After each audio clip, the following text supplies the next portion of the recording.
இஎம்ஐக்கு புதிய டைரக்டர் ஜெனரலா lieutenant general J S. சிதானா வந்து பொறுப்பேற்றிருக்காருங்க. ஏப்ரல் 1ஆம் தேதி பொறுப்பேற்றிருக்காருங்க. Lieutenant general J S. சிதானாவுக்கு 2 பதவி வந்து குடுத்துருக்காங்க. ஒண்ணு வந்து இஎம்இ கார்ப்ஸுக்கு சீனியர் கர்னல் கமாண்டண்டா வந்து பொறுப்பேற்றிருக்காரு.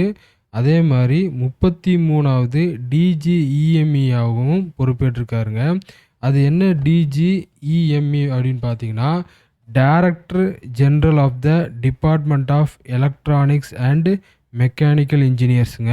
இந்த பதவிக்கு வர்றதுக்கு முன்னாடி அவர் வந்து மிலிட்ரி காலேஜ் ஆஃப் இஎம்இக்கு கமாண்டண்டா 2 வருஷமா பணியாற்றியிருக்காருங்க.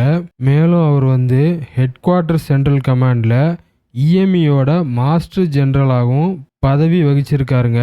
மேலும் ஆர்மி பேஸ் ஒர்க் ஷாப்லையும் இஎம்இ சென்டர்லையும் இவர் வந்து கமாண்டண்டா பணியாற்றிருக்காரு.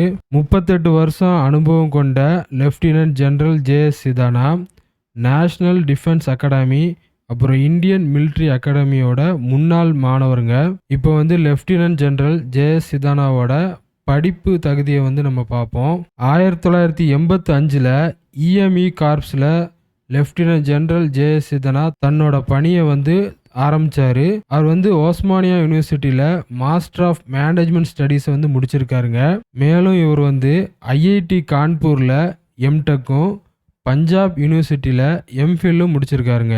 காணொளி பார்த்தமைக்கு ரொம்ப நன்றி. அடுத்த காணொளி சந்திப்போம். நன்றி, வணக்கம், வாழ்க வளமுடன்.